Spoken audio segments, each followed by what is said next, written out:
Very nice of you to say so. It is true. Mateus, you tell me when should we begin? Yeah, we can begin now. Okay.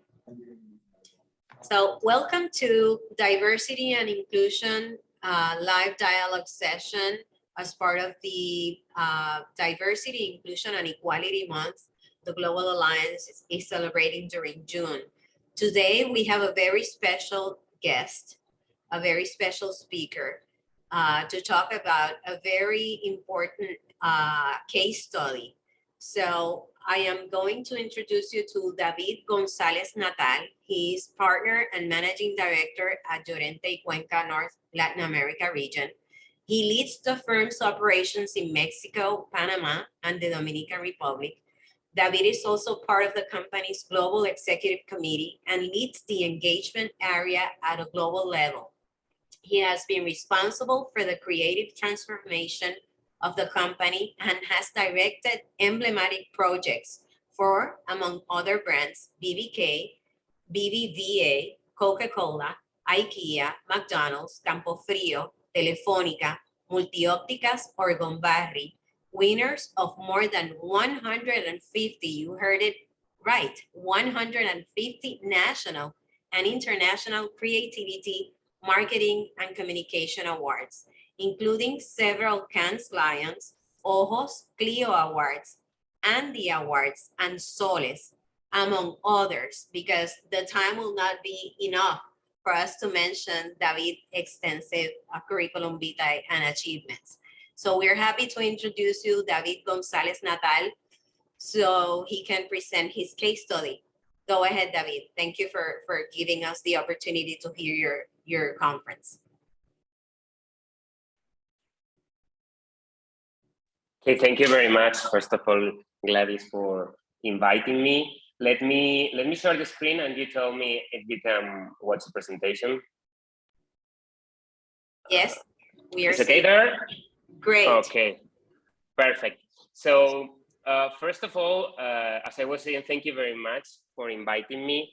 I'm very glad to have the opportunity to explain you a little bit about this project, because this project, Invisible Soledad, is really very special for me. I was telling you before, it's not just another project in my career.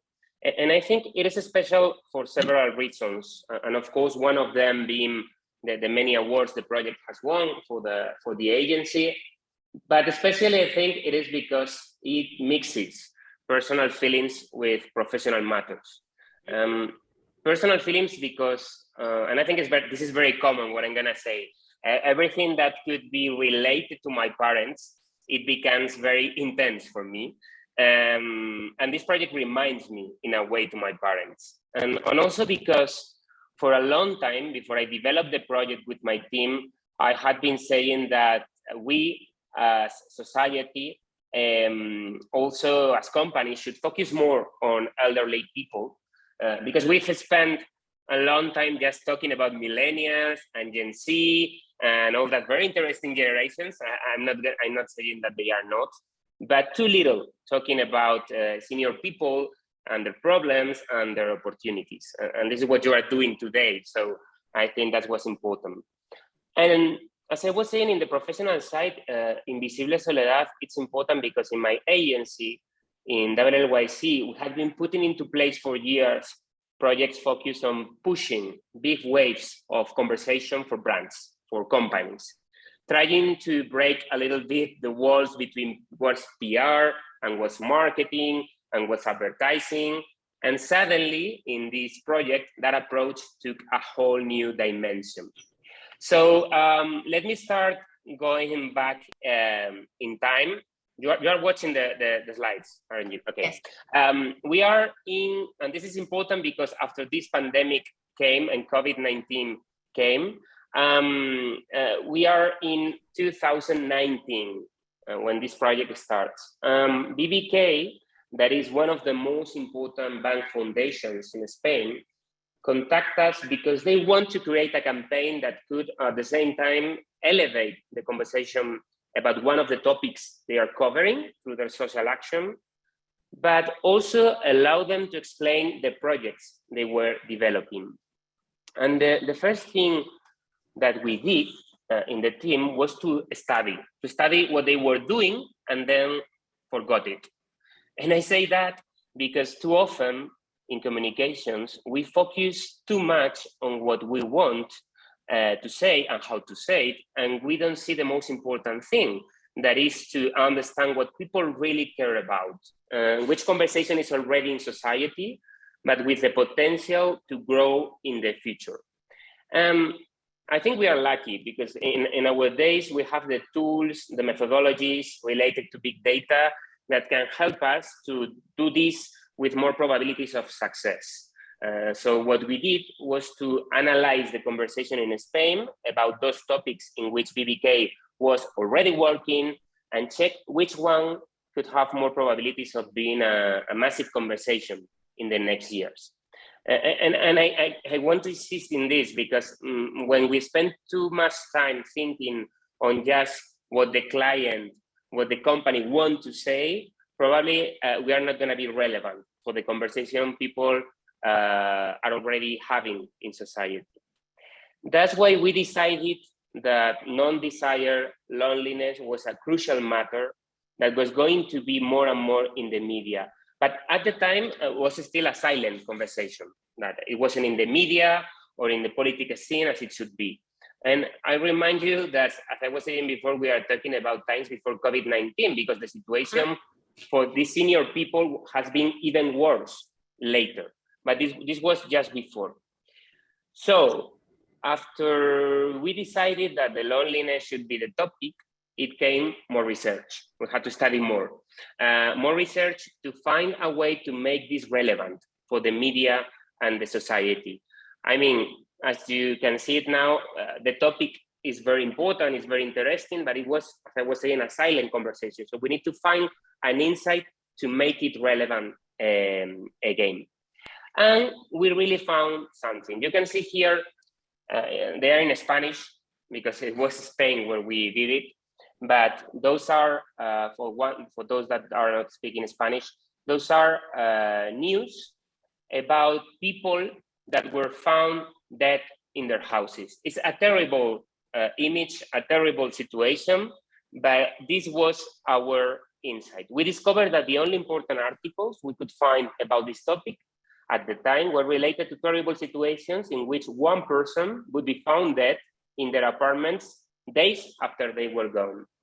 And that was, of course, because they were living alone.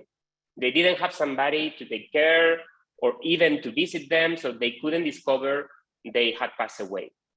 And just there, with that terrible scene in our minds, we found our main insight to make this conversation relevant.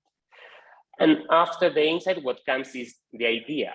We could have a very good insight and still we couldn't have found maybe the idea, the relevant idea, the powerful idea, the inspiring idea that could reflect that reality.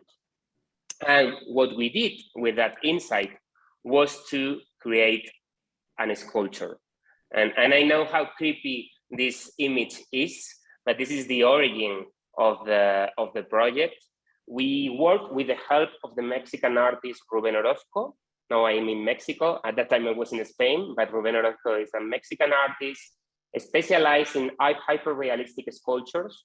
And we created with him, the sculpture of a woman in memory of Mercedes. And this is a name that is going to be important in this project. And who was Mercedes? I'm not going to explain you who really was Mercedes. You're going to see that later. But we told society that Mercedes was the last person to have died alone in Spain.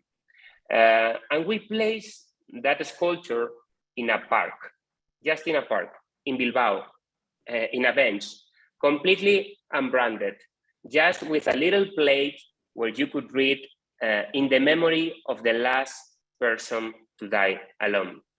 You can see here more details about the process that you're gonna watch later in a video of creating the sculpture that is amazing. And that's Rubén Orozco, who has to be awarded for, because the sculpture itself is amazing.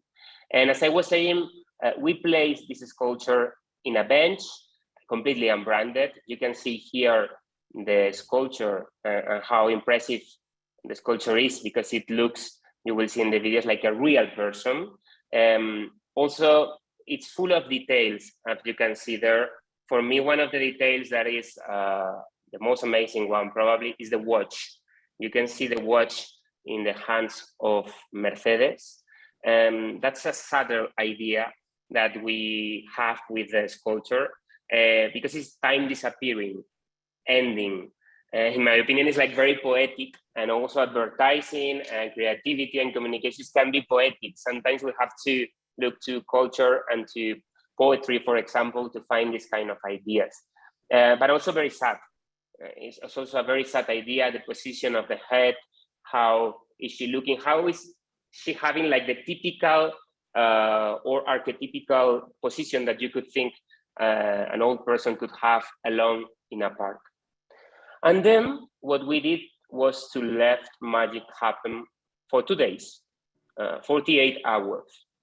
Well, I have to confess, we pushed a little bit that magic because what we did was to work with some specific media and also with relevant people in social media, but I'm not talking about 20 or 30, I'm talking about 2, 3, 4 media and 2, 3, 4 people in social media to create like the hype, to create like the conversation about what was happening. We work a lot in the local scene, but also because originally the project was a local project, but also with the idea to push the conversation to the national sphere. The hype came. The hype came because everybody, as you can see here, started to wonder and to ask themselves, who is this mysterious woman sitting in a bench? Everybody, first in Bilbao and then in Spain, started to ask themselves this. And this was not only in the media, but in 2 days, it became a trending topic conversation. And then when the conversation was still rising, we made a call for media to let them know that BBK was the company behind the project and that we were gonna unveil all the details in a press conference. And as you can imagine, after all the hype created in Spanish society, that media call was amazing. All the national and local relevant media were there surrounding the sculpture. And then when they were surrounding the sculpture, the real Mercedes appeared.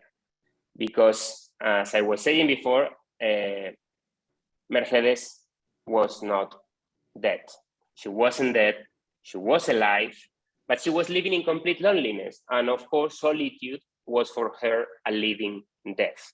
If you remember the insight that we found, that we only talk in the media about old people living alone when they die, we wanted to use that idea and to create a shock mirror for people to understand that that woman that everybody was crying about because she was there, because it was an homage to somebody that had died, was still alive. You could visit her, you could accompany her, but for her, solitude, as I was saying, was a living death.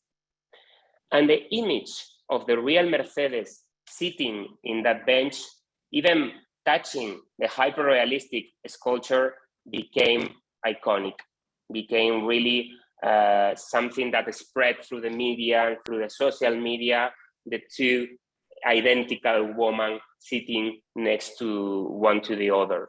And I think this is one of the main learnings of this project, that we don't usually realize in communications the power of images, how you can create something that reflects a very difficult storyline in a very effective way.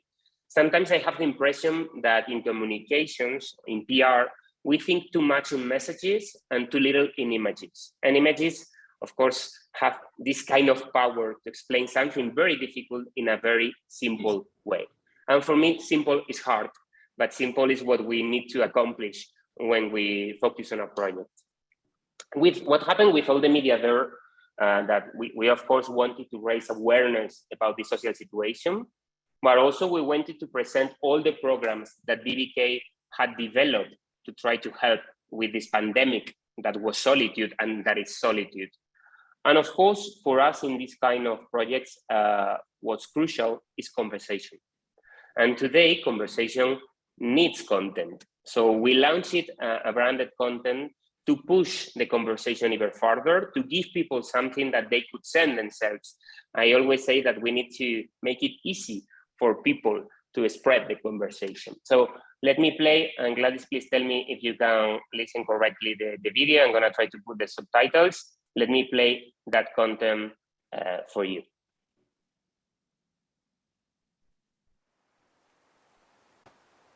Can you watch the video? Yes.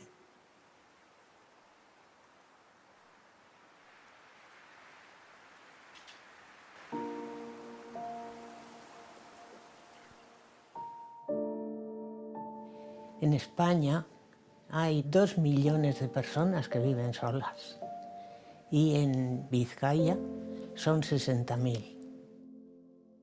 Antes no lo sufría tanto porque tenía mi vida, pero ahora no tengo vida y eso es tremendo.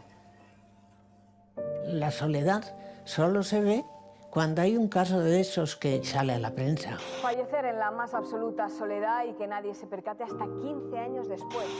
Entonces se dan cuenta de lo que es la soledad, pero claro, ya es tarde.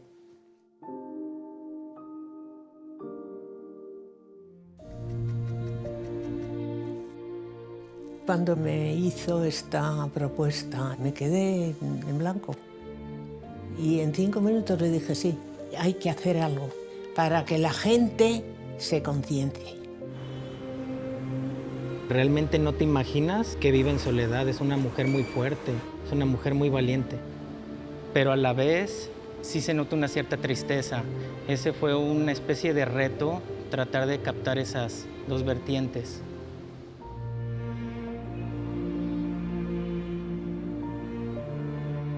Me hicieron muchas fotografías, me midieron y luego me dijeron que el escultor me iba a hacer una escultura que representara a la invisible soledad. Y que me iban a dar por muerta. Y aquello fue lo que más me chocó.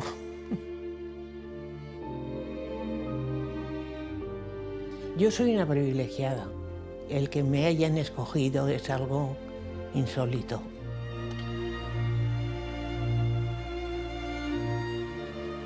Sería un logro personal si las personas que la lleguen a ver sientan empatía y recuerden a esa persona que sigue en soledad, le echen una llamada, también la visiten. Yo creo que eso cambiaría millones de vidas.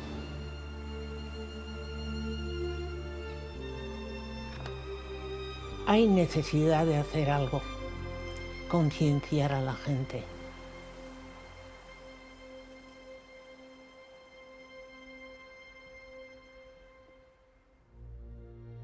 Wow. Well, as I told you before, this is a very special project for me, and it still moves me every time I watch one of the pieces of the project. What happened in the next days and in the next weeks and even in the next years in Spain exceeded all of our expectations and really help us to understand even more that when you find the right spot in the conversation with the right idea, people will make your work. As I was saying before, people will spread your message. People will work for you in a way. And it wasn't not only in media, as you can see here, social media. This project really moved people to action, to increase a 45% the number of volunteers for the programs that BBK was developing to help old people. The data about the change of perception of the brand was amazing too. Politics, as you will see later, started to focus on this subject that they were not really focusing. And people has also started to create their own content, and this is amazing, like fandom inspired by Mercedes. Songs, we received songs, actions for the seniors in Bilbao created by other brands inspired by this action, designs, illustrations, etc. She really became a symbol of this problematic. And what I think is that this project is above all a provocation. In our societies, we all have a problem of attention attention economy, we say a lot in LLYC. And sometimes we need to use creativity to shock people because it's the only way we are going to react. Invisible Soledad is also for me an example of how we shouldn't be thinking on specific techniques of communications. We live in a moment where as people working in communications, we have plenty of techniques and opportunities to really engage, and we can use them all. In our opinion, what we should be focusing more is in conversations, understanding them and trying to participate in them, adding some kind of value, not interrupting them. In other words, we shouldn't be, I usually say, we shouldn't be the pre-roll video in YouTube, that one you want to skip. We should be the conversation, the content that people is sending themselves through their WhatsApps.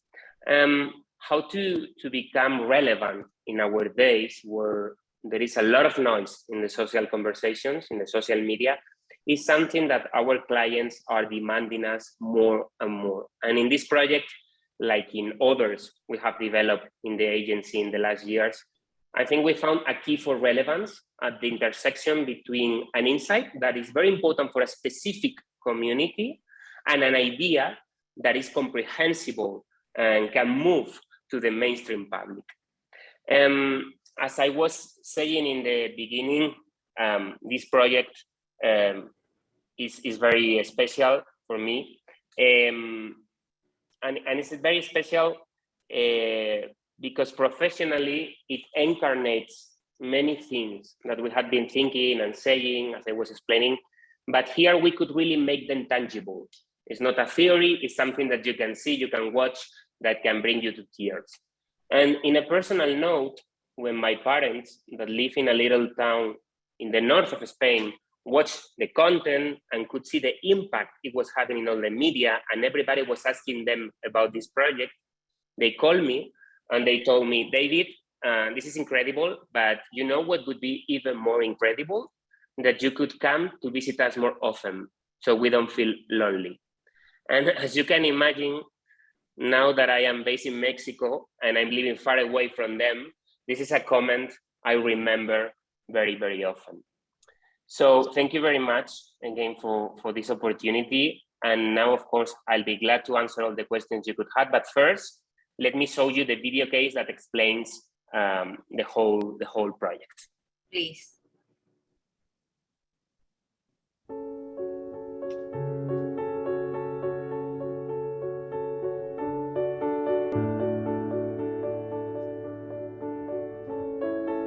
The surprising finding of a woman's body in her home 8 years after she had died.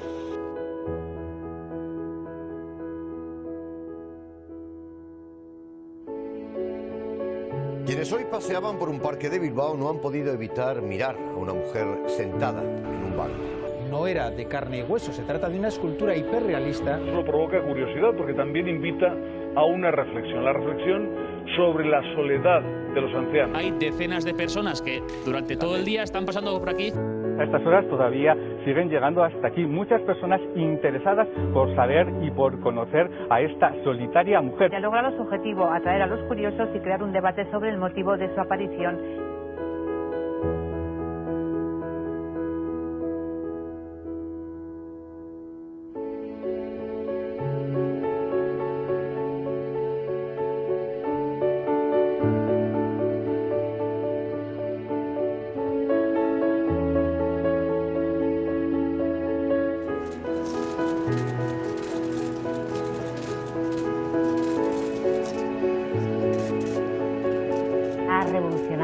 La ciudad. Hoy les desvelamos el misterio. Se llama Mercedes, es de Bilbao, tiene 88 años. Y la acompaña Mercedes. Mercedes, buenos días. Ella, que conoce la soledad, dice que es la muerte en vida. A por la de verdad, de carne y hueso, que es la que se siente sola realmente. Esas son las que importan. Porque la verdadera Mercedes se ha convertido en símbolo de la lucha contra la soledad de los mayores. Mercedes le están lloviendo ahora las llamadas.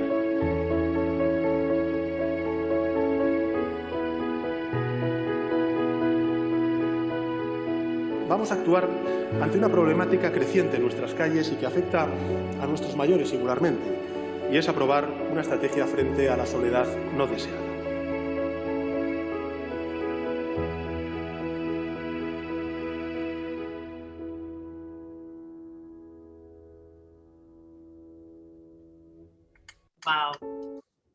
Thank you very much.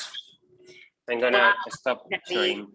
What an amazing case study. It moves me every time I see the project and the campaign and the messaging.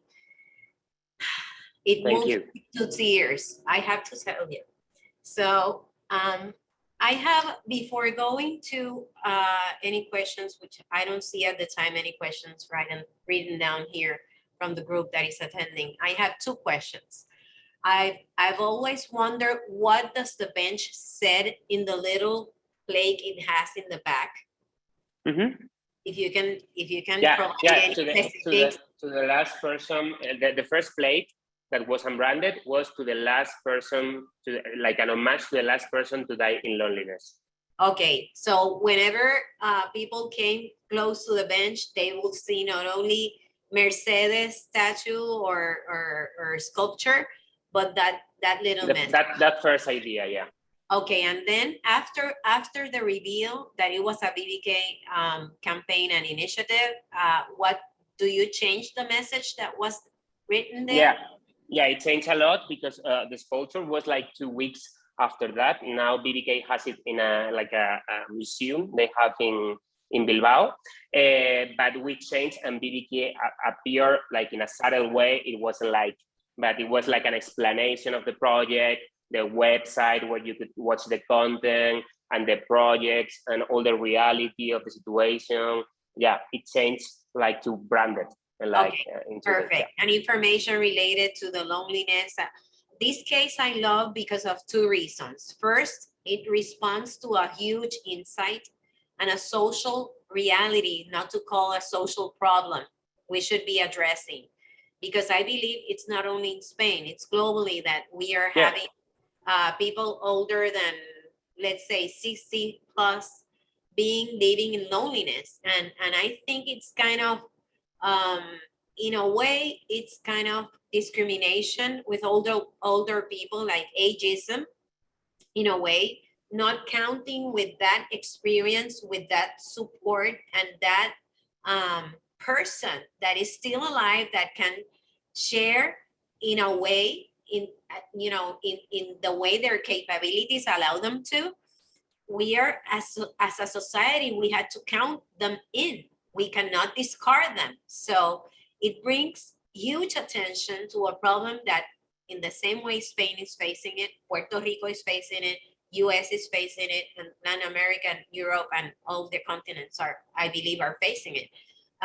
For you to have an idea, in Puerto Rico, 1/3 of our population is 60 plus. Mm-hmm. So we should develop initiatives to respond to their needs, their wants, their experiences, and their capabilities as well. We should not discard old people as if they are not of use for our society, because they're capable, they're willing to act as volunteers, to work, some of them, if their health and their whole well-being allows them to. So I love you know, Gladys, that's the whole point of the naming, for example, for the project, was that if something is invisible, it's like the first step. You need to make it visible, then politics could come, approaches could come, care could come, understanding their preoccupations could come. But if the situation is invisible, nothing is happening. And exactly. I think what moves so many people around this idea is that everybody, as I was explaining the situation with my parents, for example, and everybody has somebody in this situation near them, or a neighbor, or your grandmother, or you can relate to it. You can relate completely to that situation, but it's something that is like a revelation, because probably you wasn't thinking about it. I wasn't thinking about it before. I mean, I wasn't thinking about the feelings and the empathy with my parents that were living alone in a little town in the north of Spain. And this project made me realize. And in the same way, you gave visibility to a social problem that we share. It's not unique to Spain. So I have a question here from colleague Janet James from Puerto Rico. She said, she's asking, how did this project change you? That's a very good question. I will refer to what I was saying before in two levels. In the personal, in many ways, but more especially because it made visible for me the empathy I should have with the situation with my parents that are married and are living together. It's not the same situation as Mercedes, but this is a different degrees of the same situation. And in a professional way, it changed me a lot because, as I was saying, I discovered many things that we have used for the next projects. With BBK, we have made even a more massive project last year related to climate emergency, where we collaborated again with Ruben Orozco, in this case, to create the face, something maybe you have seen because it has been in all the world, the face of a girl emerging from the water in Bilbao too. A girl that was going, depending on the level of the water, was disappearing or was appearing, and it became also a symbol about the climate emergency. So we discovered many things that we had been thinking before, but here we made them tangible and we could work with them after this. So in many levels, it changed me. And also, I was saying this to Gladys before, but I want to remark it, this is a teamwork, of course. And it made me discover that I wanted to make many projects with that team because it was an amazing team creating these kind of ideas and make them work. And I love this project also because it puts into light as well that we in public relations and communications are agents of change, that we promote measurable objectives towards attitudes, behaviors, which are the outcomes we should focus on. So you mentioned a little bit about the outcomes of the project. I see that you had great conversations and publicity coverage, and also you change the perception and the awareness of the subject in matter, but also you change behavior because you made people in their families look at their elder people. You made people look at their neighbor. You make people look, how can I contribute to solve the problem, to pay attention to older people? So can you tell us a little bit more about the outcomes and the measurable results? I want to go before to something that is, when you try to raise awareness about a topic in society, usually we use data. I mean, like, even in the case study we were watching, we were using like 2 million people are living, but sometimes data is completely impersonal. It has no story behind it. So what we did here, and I think it's important for the outcome, is that once we found the topic, we tried to find a specific story, the story of Mercedes, that was like iconic to tell the story. We could have tried to tell this story, you know, like in the typical informative way in general. But we went to a specific story to then open the general subject in society, then to try to go again to personal situations. In this case, the personal situations of people, as I was saying, that discover, oh my God, I wasn't thinking about my parents or my grandparents or the neighbor that is alone. Probably she can go to the shop every day. That's something that happened with the pandemic, for example. If they don't have an elevator, for example, that is something that happened a lot with old people during the pandemic. So I think that's a key for the success in the outcome. For me, the most important one is volunteers, because this is a foundation. And of course, they want publicity, and of course, they were convinced that they wanted to raise awareness on the situation. They were developing programs to fight. But volunteers is something very important, because when you move to action to somebody that says, I want to help, it's not only that I'm gonna share it in the social media because it's a cool idea or even a moving one, but I want to act. What can I do? And for me, that was the most important outcome. Of course, and it has won many words on efficiency because of the change of perception of the brand in Spain, because it was very, very well known in the north of Spain, because that's where they are based. But then it became like a brand relevant in all the national sphere. It has many, but also, as I was saying before, it's the first time, not the last one, but the first time that we started to receive content created by other people inspired. For example, as I was saying, illustrations, posters, designing Mercedes, and the image of the two women sitting one next to the other. So I think when people are moved by something so much that they want to create a content, in this situation we don't have time, but you want to design something, that musician that sent us a song that he wanted to launch, because that's another level for me. It's not something that in other campaigns or in other projects I have lived. Yes. Besides transcending the conversation or motivating conversations, you move into action and you inspired citizens to do more, to volunteer, to do more, to engage, and that's very powerful. So kudos to you and your team. I see we have no additional questions, so I'll be releasing you after pursuing you for many months now to have this excellent case study presentation. Please congratulate all Llorente y Cuenca team and thank them on behalf of the Global Alliance Board, Executive Board, and members all over the world. We will be sharing this case study with all our members so they can feel inspired as well by you guys and your great work to keep on promoting a change, social change. We are capable of doing so because we are the conscience of the companies, and we are as trusted advisors, we should be inspired to, by cases like this, to act on this same way. So thank you, David, and thanks to all your team. Great work, and see you next time. Thank you. Thank you, Gladys, and the Global Alliance for inviting us. Thank you. It's been our pleasure. Bye-bye. Bye.